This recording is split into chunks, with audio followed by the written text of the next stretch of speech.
Urea సరఫరాపై ప్రభుత్వ పరంగా చేయాల్సిందంతా చేస్తున్నామన్నారు మంత్రి తుమ్మల నాగేశ్వరరావు.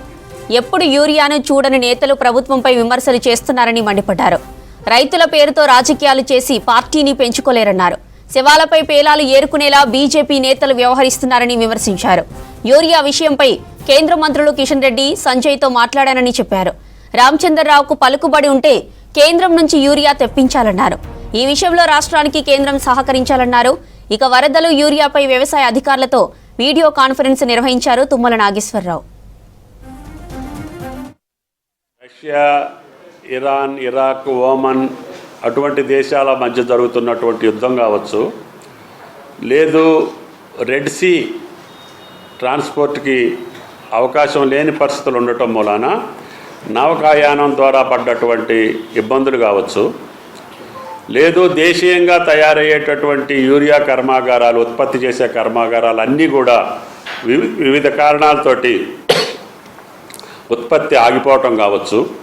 గత 4 నెలలుగా ప్రపంచవ్యాప్తంగా జరుగుతున్నటువంటి సంఘటనలు ఒక పక్క 70% 70% సప్లై చేయాల్సినటువంటి చైనా భారతదేశానికి యూరియా పంపకపోవటం కావచ్చు.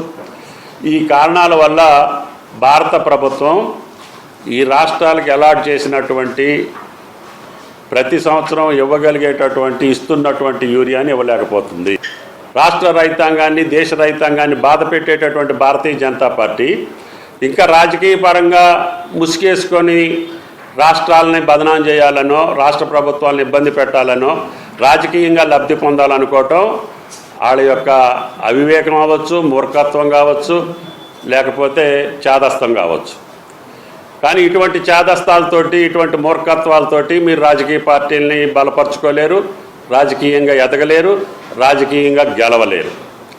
కాబట్టి దయచేసి నేను అధికార పార్టీ అయినటువంటి భారతీయ జనతా పార్టీకి విజ్ఞప్తి, వాస్తవాలు బయటపెట్టండి. అదేవిధంగా ఇక్కడ ఉన్నటువంటి భారతీయ జనతా పార్టీ నాయకులందరికీ కూడా నేను వాస్తవ పరిస్థితిని కూడా వాళ్ళ దృష్టిలో పెట్టాను. సార్ కిషన్ రెడ్డి గారు, సంజయ్ గారికి, అయ్యా మీరు ఏప్రిల్లో 1.7 మాట ఇచ్చారు, ఇచ్చింది 1.21. మేలో 1.6 ఇచ్చారు, కానీ మీరు ఇచ్చింది 88. జూన్లో 1.7 ఇచ్చారు, ప్లాను ఇస్తామని, కేవలం 98 ఇచ్చారు. అదేవిధంగా జూలైలో 1.6 ఇచ్చారు, కేవలం 1.43 మాత్రమే మాకు వచ్చింది. ఆగస్టులో 1.7 ఇచ్చారు, ఇప్పుడు ఓన్లీ 80 వచ్చింది. ఈ యొక్క 5 నెలల గ్యాప్ కూడా మీరు పూరించలేకపోతున్నారు. కనీసం ఈ నెల ఆగస్టు గ్యాప్ అయినా సరే మీరు పూరిస్తే. రామచంద్రరావు అంటే నాకు కొంచెం అభిమానం, సౌమ్యుడని. కానీ తెలియని విషయాలను పట్టుకొని పార్టీ కోసం వచ్చిన 3 రోజులలోనే అబద్ధాలు చెప్పి, అసత్యాలు చెప్పి ఆ పార్టీని బాగు చేయాలనుకుంటే నీ తరం కాదు, నీ వల్ల కాదు. రైతుల్లో భారతీయ జనతా పార్టీ పేరు తెచ్చుకొని దాని ద్వారా రాజ్యాంగాలకు రావాలంటే అది అంతకంటే సాధ్యం కాదు రామచంద్రరావు గారు. కాబట్టి దయచేసి వాస్తవాన్ని ఒప్పుకో. కిషన్ రెడ్డి గారు లేకపోతే పెద్దలందరికీ నేను ఈ పంపించా, 3 నెలల బట్టి పంపిస్తున్నా. నడ్డా గారికి 6 నెలల బట్టి పంపిస్తున్నా. పదే ఈ రాష్ట్ర ప్రభుత్వం, కేంద్ర ప్రభుత్వం మీద ఒత్తిడి తీసుకొచ్చి ఉన్న పరిస్థితిని ఎప్పటికప్పుడు చెప్తున్నాం. నువ్వు నిన్నగాక మొన్నొచ్చి ఆ స్టాక్ అంటావు, ఈ స్టాక్ అంటావు, ఆ కథ అంటావు, ఈ కథ అంటావు. ఇదిగో నీ లెక్క. నువ్వు చెప్పింది ఎంత, ఇచ్చింది ఎంత, ఇంత తక్కువ ఉంది. కాబట్టి రైతాంగం మీద, శవాల మీద పేలాలు ఏరుకున్నట్టుగా రైతుల సమస్యలు వస్తే దాంతో రాజ్యాధికారం వస్తుంది అనుకుంటే అది నీ భ్రమ. యూరియా సరఫరాపై ప్రభుత్వ పరంగా చేయాల్సిందంతా చేస్తున్నామన్నారు మంత్రి తుమ్మల నాగేశ్వరరావు. ఎప్పుడు యూరియాను చూడని నేతలు ప్రభుత్వంపై విమర్శలు చేస్తున్నారని మండిపడ్డారు.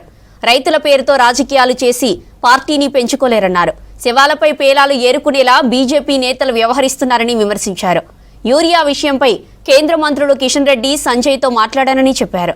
రామచంద్రరావుకు పలుకుబడి ఉంటే కేంద్రం నుంచి యూరియా తెప్పించాలన్నారు. ఈ విషయంలో రాష్ట్రానికి కేంద్రం సహకరించాలన్నారు. ఇక వరదలు, యూరియాపై వ్యవసాయ అధికారులతో వీడియో కాన్ఫరెన్స్ నిర్వహించారు తుమ్మల నాగేశ్వరరావు.